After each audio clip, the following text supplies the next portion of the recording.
হে story lovers, আমি Sutu and welcome back to my channel. আজ আমি তোমাদের সাথে ক্রাশোলজির এপিসোড 8 এর বাংলা এক্সপ্লেনেশন শেয়ার করব। কিন্তু তার আগে যারা আগের এপিসোডগুলো দেখোনি, আমি ওপরে লিংক দিয়ে দিয়েছি, জলদি দেখে নিও। আর এই ভিডিওটা কেমন লাগছে আমাকে কমেন্ট করে জানিও। So let's get started. Last এপিসোডে দেখেছিলাম রিউম কলেজ ফেস্টিভ্যালে হোস্ট করছিল। ওর হাতে একটা কনফেশন কার্ড আসে যেখানে লেখা ছিল, বানি এই ক্রিসমাস আমি তোমার সাথে কাটাতে চাই। কিন্তু এই নোটটা কে লিখেছে তাকে যখন সামনে আসতে বলা হয় কেউই আসে না। তাই বানির খুবই খারাপ লাগছিল। তখনই জীবন স্টেজের ওপর আসে। ওকে দেখে বানি নিজে তো খুব অবাক হয়, প্লাস ওর ফ্রেন্ডরাও খুব শকড হয় যে জীবন এটা লিখেছে। আর এই মুহূর্তে জিওলের মুখ দেখার মতো ছিল। এরপর জীবনকে জিজ্ঞাসা করা হয়, তুমি কি এই নোটটা লিখেছো? জীবন বলে হ্যাঁ। এরপর জীবনকে নিজের ইন্ট্রোডাকশন দিতে বলে। জীবন বলে আমি বানির জুনিয়র পার্টনার। দেন ওদের দুজনকে 10 সেকেন্ড আই কন্ট্যাক্ট করার গেম দেয়। বানি আর জীবন একে অপরের চোখে দেখছিল, আর সব ফ্রেন্ডরা 1, 2, 3, 4 করে কাউন্ট করে। প্রোগ্রামের শেষে বানি জীবনকে জিজ্ঞাসা করে, ওপ্পা তুমি কেন স্টেজে আসলে? জীবন বলে কারণ আমি ওই নোটটা লিখেছি। বানি বলে তুমি কি সত্যি নোটটা লিখেছো? তখন জীবন হালকা করে স্মাইল করে। সো এখানে এইটুকু ক্লিয়ার হয়েছে যে এই নোটটা জীবন লেখেনি, কারণ প্রথম যখন এই নোটটা কে লিখেছে তাকে স্টেজে আসার জন্য অ্যানাউন্স করা হচ্ছিল, জীবন তো যায়নি। যখন ও দেখেছে যে বানির কাছে কেউ যাচ্ছে না, তখনই ও বানিকে এম্বারেস হওয়ার হাত থেকে বাঁচিয়েছিল। অন্যদিকে রিউম জিওলের সাথে কথা বলার চেষ্টা করে। ওকে বলে কিছুক্ষণ আগে তোমার মুড অফ লাগছিল, কিছু কি হয়েছে? জিওল ওর সাথে কোনো কথা বলে না। ও একটু আপসেট ছিল, কারণ রিউম বলেনি যে ও যখন ঘুমাচ্ছিল বানি বাড়িতে এসেছিল। এরপর জিওল জীবনকে দেখে বলে, তুমি এখানে কি করছো? তুমি তো স্টুডেন্ট কাউন্সিলিং এর মেম্বার না। জীবন বলে বানিকে হেল্প। দেন জিওল ওকে জিজ্ঞাসা করে, তুমি কেন স্টেজে গিয়েছিলে? এই কার্ডটাতে তুমি লেখোনি। জীবন বলে, আর কেন তুমি এটা ভাবছো? ও তুমি লিখেছিলে? যাই হোক, আমি শুনতে চাই না। আমার মনে হয় না তোমার ফিলিংস বানির জন্য সিরিয়াস। জিওলকে বলে, তুমি অনেক চেঞ্জ হয়ে গেছো আর নিজের লাইন ক্রস করছো। জীবন বলে, হ্যাঁ আমি লাইন ক্রস করছি, কারণ তুমি কোনো ডিসিশন নিতে পারছো না, তাই বানিকে তোমার মতো একজনের সাথে ডেট করতে দিতে পারি না। সো এই মুহূর্তে জীবনও ক্লিয়ার করে দেয় যে ওর মনেও বানির প্রতি ফিলিংস আছে। এরপর জিওল বানিকে বলে, তোমার সাথে ইম্পর্টেন্ট কিছু কথা আছে, যদি তুমি ফ্রি হও তাহলে আমাকে টেক্সট করো, তোমার জন্য আমি ওয়েট করবো। নেক্সট সিনে জিওল বানি আর জীবনের আই কন্ট্যাক্ট করার ভিডিওটা বারবার প্লে করে দেখে, আর এটা যতবার দেখছিল ততবারই ওর মাথা খারাপ হয়ে যায়। পরের দিন স্টুডেন্ট কাউন্সিলিং এ জিওলের কাছে একটা ক্যামেরা আনার কথা সবাই বলছিল, তাই বানি ডিসাইড করে ও জিওলের সাথে দেখা করতে স্টুডিওতে যাবে। জীবন ওকে মানা করে যে এই কাজটা অন্য কেউ তো করতে পারে। বানি বলে, জিওল আমাকে বলেছিল ওর কিছু কথা আছে, তাই আমি যাব। পরের দিন জিওলের স্টুডিওতে রিউম ওর জন্য খাবার আনে। জিওল ওকে বলে, তোমার সাথে কোনো কথা নেই, তুমি এখন যেতে পারো। রিউম বলে, আচ্ছা ঠিক আছে আমি চলে যাব, তার আগে তুমি এগুলো খেয়ে নাও। জিওল বলে, ও তুমি যাবে না? ঠিক আছে আমি চলে যাচ্ছি। দেন রিউম ওর হাতটা ধরে। জিওল ওর হাতটা ছাড়িয়ে বলে, তোমার এইসব করার কারণটা কি? একটা টাইমে তুমি আমাকে ছেড়ে চলে গেছিলে, কোনো কন্ট্যাক্ট রাখোনি, আবার কেন এসছো আমার লাইফ খারাপ করতে? রিউম বলে, সরি আমি জানতাম না তুমি এত কষ্টে ছিলে। জিওল বলে, তুমি ব্রেকআপ করেছিলে, কি রিজনে ব্রেকআপ করেছিলে সেটাও বলছো না, তুমি আবার কি প্ল্যান করছো? আমার কাছে ফিরে আসবে? আর হাসিও না। জিওল ওখান থেকে চলে যায়। রিউম চোখে জল মুছে ওর খাবারটা নিয়ে যখন চলে যাচ্ছিল, তখনই স্টুডিওর মধ্যে বানি আসে। রিউম ওকে জিজ্ঞাসা করে, তুমি কি জিওলের সাথে দেখা করতে এসছো? বানি বলে, না আমি কিছু জিনিস নিতে এসেছি। এরপর বানি একটা ক্যামেরা নিয়ে যখন ওখান থেকে যাচ্ছিল, রিউম ওকে জিজ্ঞাসা করে, তুমি কি জিওলকে পছন্দ করো? জিওল আর আমি একটা রিজনের জন্য আলাদা হয়ে গেছিলাম, কিন্তু খুব তাড়াতাড়ি ও আবার আমার কাছে ফিরে আসবে, তাই আগে থেকে ক্লিয়ার করে দিলাম। বানি বলে, যদি ও তোমার কাছে ফিরে না যায়? রিউম বলে, কি? বানি বলে, জাস্ট মনে হলো। বানি আর জিওলের মধ্যে সিচুয়েশন খারাপ চলছে। একদিকে জিওল মুড অফ করে বসে আছে, তো অন্যদিকে বানি। সকাল সকাল জীবন বানিকে নিতে চলে আসে। বানি বলে, তুমি? জীবন বলে, ভাবলাম আজ তোমার সাথে স্কুলে যাই। এরপর বানি গাড়ির মধ্যে নোটিস করে জীবন আজ পারফিউম লাগিয়েছে। ও জীবনের প্রশংসা করে। দেন জীবন দেখে বানির সিট বেল্ট খোলা আছে, তাই ও বানির সিট বেল্ট লাগিয়ে দেয়। এই সময় বানি জীবনকে এত ক্লোজ দেখে একটু নার্ভাস ফিল করে। জিওল কাউন্সিলিং মিটিং এ আসতেই ওর কিছু ফ্রেন্ডরা একটা আর্টিকেল দেখায়, আর্টিকেল দেখার পর রিউমের বলা কথা মনে পড়ে। রিউম ওকে বলেছিল যখন আমি ব্রেকআপ করেছিলাম আমি জাস্ট আমাদের রিলেশনশিপটা প্রোটেক্ট করতে চেয়েছিলাম। অন্যদিকে রিউমও কলেজে এসেছিল, ওকে দেখে সবাই চুপি চুপি কথা বলে। দেন রিউমের কাছে আর্টিকেলের লিঙ্ক আসে। এরপর রিউম আর্টিকেলটা দেখে যেখানে লেখা ছিল রিউমের মা ফ্রড কেসে ধরা পড়েছে। এই সময় রিউমের কাছে ওর কোম্পানি থেকে কল আসে। কোম্পানির লোকেরাও ওর ওপর চেঁচামেচি করে যে তুমি কোথায় আছো, তোমার জন্য কোম্পানিতে ক্রিয়াসের সৃষ্টি হয়েছে। এই সময় সব স্টুডেন্টরা রিউমের ফটো তুলছিল বা ভিডিও করছিল। ও একটু আনকমফোর্টেবল ফিল করে, ওর হাত দিয়ে ফোন পড়ে যায়। এই সিচুয়েশনে জেওয়াল আসে, ওর ফোনটা ওর হাতে দেয় আর ওর হাতটা ধরে ওই সিচুয়েশন থেকে বার করে নিয়ে যায়।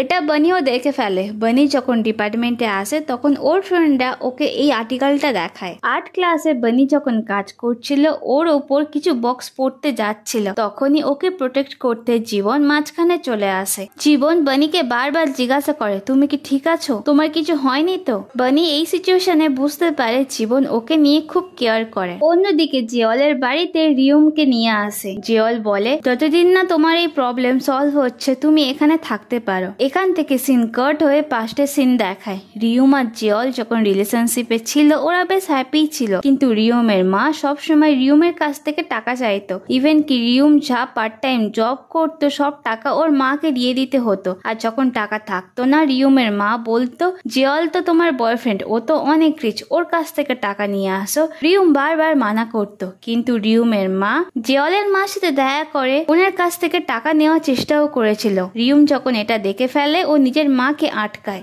এই সময় রিউম বুঝেছিল ও যদি জিওলের সাথে রিলেশনশিপে থাকে তাহলে ওর মা জিওলের মার কাছ থেকে বা জিওলের থেকে অনেক টাকা নিতেই থাকবে। তাই ও ডিসাইড করে কিছুদিন জিওলের থেকে দূরে থাকবে। এসব শুনে জিওল বলে তুমি এত কিছু স্ট্রাগল করেছো, আমাকে বলোনি কেন? রিউম বলে আমি চাই না তুমি এইসব কিছু জানো, আর আমাকে এইভাবে দয়ার নজরে দেখো না। আমি এখন ঠিক আছি, যা করেছিলাম ভুল করিনি, আমি আর আগের মতো নেই।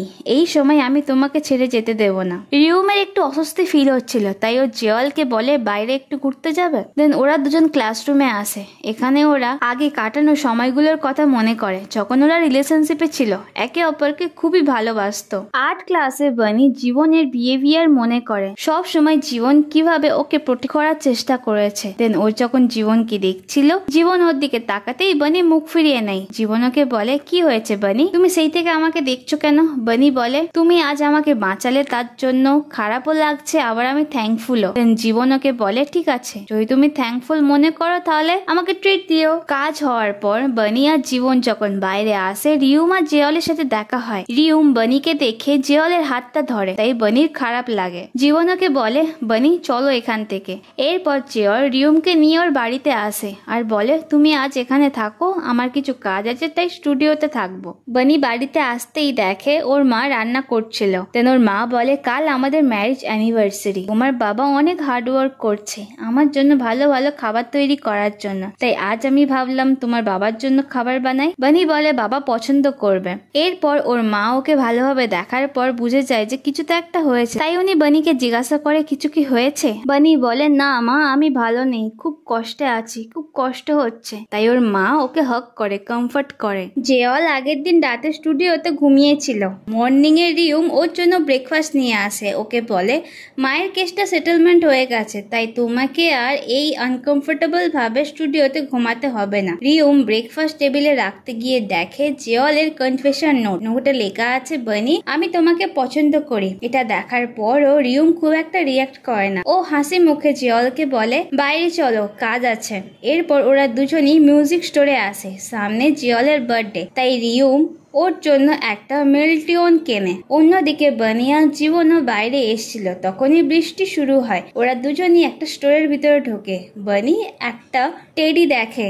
এই সময় জিওল আর বানি দুজনেই বৃষ্টি দেখছিল।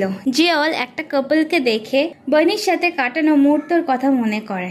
অন্যদিকে বানি ও জিওলের সাথে কাটানো মুহূর্তের কথা মনে করছিল। বৃষ্টি থামতেই রিউম আর জিওল একটা রেস্টুরেন্টে খেতে আসে। সেখানে জীবন আর বানির সাথে দেখা হয়। রিউম বলে আবার তোমাদের সাথে দেখা হয়ে গেল। রেস্টুরেন্টের ওয়েটার জানায় এই রেস্টুরেন্টে সব টেবিল বুক আছে, এই একটা মাত্র 4 সিটার টেবিল খালি আছে। জীবন বানিকে জিজ্ঞাসা করে তুমি যদি আনকমফোর্টেবল হও তাহলে আমরা অন্য কোথাও গিয়ে বসতে পারি। বানি বলে আমার কোনো প্রবলেম নেই। তাই ওরা 4 জন একসাথে টেবিল শেয়ার করে। রিয়ম বানিকে বলে তুমি বেশ খুশি না, কারণ তোমার বয়ফ্রেন্ডকে দেখে খুব সুইট গাই মনে হচ্ছে, তোমরা খুব ভালো কাপল হবে। তোমাদের দেখে আমার জিওলের ডেটিং লাইফের কথা মনে করে। এসব শুনে জিওলের রাগ হচ্ছিল, কিন্তু বানি খুব একটা রিয়াক্ট করে না। আর রিয়ম ইচ্ছা করে এইসব কথা বলছিল। জল খেতে খেতে বানির গায়ে জল পড়ে যায়, তাই ও ওয়াশরুমে যায়। জিওল ওর পিছনে যায়। ওয়াশরুম থেকে বাড়োতেই জিওল ওকে জিজ্ঞাসা করে তুমি কি জীবনকে ডেট করছো? ওকে ডেট করো না, আমি চাই না তুমি ওকে ডেট করো। বানি বলে তুমি এবার নিজের লাইন ক্রস করছো, এটা জানো কি? আর তোমার তাতে কি? আমি যদিও বা জীবনকে ডেট করি, তোমার দেখার দরকার নেই। জিওল বলে হ্যাঁ দরকার আছে, তুমি কেন আমাকে এইভাবে টর্চার করছো? এইরকম জায়গাতে কেন তুমি ওর সাথে এসছো? আমার অ্যাটেনশন পাওয়ার জন্য? সিরিয়াসলি আমি এবার পাগল হয়ে যাব। বানি বলে হ্যাঁ ঠিকই বলেছো, এবার থেকে আমি আর তুমি যাই করব একে অপরকে বিরক্ত করব না। বানি টেবিলে আসে। জীবন ওকে বলে বানি তোমার জামা ভিজে গেছে, এবার আমাদের যাওয়া দরকার। দেন ওরা রেস্টুরেন্ট থেকে বেরিয়ে যায়। আর জিওল যে শুধু দেখতেই থাকে। রিয়ম জিওলকে বলে তুমি খাচ্ছ না কেন? খাবার তো ঠান্ডা হয়ে যাচ্ছে। জিওল বলে আমি খাবো না। রিয়ম বলে কেন? বানির জন্য। আজ তুমি সারাদিন আমার সাথে ছিলে, কিন্তু তোমার মাইন্ডে শুধু বানি ছিল, এটা ভেবেই আমার বিরক্ত লাগছে। জিওল বলে ঠিক বলেছো, এগুলো সব আমার ভুল, এটা আমাকে অনেক আগে করা উচিত ছিল। তুমি ঠিক, যখন আমি তোমার সাথে ছিলাম সব সময় ওর কথাই ভাবছিলাম। আমি ভাবিনি যে ওকে দেখবো, কিন্তু ওকে দেখার পর ওর ব্যাপারে আমি না ভেবে থাকতে পারছি না। তাই এবার থেকে আমি আমার ফিলিংস এর সাথে অনেস্ট থাকবো। রিয়ম ওকে বলে তুমি যদি এইভাবে এখান থেকে চলে যাও তাহলে আমাদের মধ্যে সবকিছু শেষ হয়ে যাবে। জিওল ওকে বলে এটা তুমিও জানো, অনেক আগেই আমাদের মধ্যে সবকিছু শেষ হয়ে গেছিল। এটা শুনে রিয়মের চোখে জল চলে আসে। জিওল ওকে বলে সরি, আমি জানি তুমি অনেক খারাপ সময়ের মধ্যে গেছো। আমি রেগেছিলাম কারণ তুমি আমাকে ছেড়ে চলে গেছিলে, কিন্তু এখন আমি আর তোমার কাছে ফিরবো না, তাই এইবার রিয়েল ভাবে ব্রেকআপ করছি। দেন জিওল রিয়মকে ওখানে একা ছেড়ে চলে যায়। অন্যদিকে বানি আর জীবন কথা বলতে বলতে হাঁটছিল। ওই সময় রাস্তার অন্য দিক থেকে জিওল ওকে ডাক দেয়। জীবন বানির হাতটা ধরে বলে বানি তুমি যেও না, কিন্তু বানি ওর হাতটা ছাড়িয়ে জিওলের দিকে যায়। জীবনের এখানে খারাপ লাগে, তাই ও ওখান থেকে চলে যায়। সো এত কিছুর পর ফাইনালি জিওল বানিকে নিজের ফিলিং কনফেস করে, আর বানি ওকে কিস করে। So drama lovers, I hope তোমাদের স্টোরিটা ভালো লাগছে, আর পরের এপিসোডগুলো খুব তাড়াতাড়ি তোমাদের সাথে শেয়ার করে দেবো। সো দেখা হচ্ছে নেক্সট এপিসোডে। Till then tata.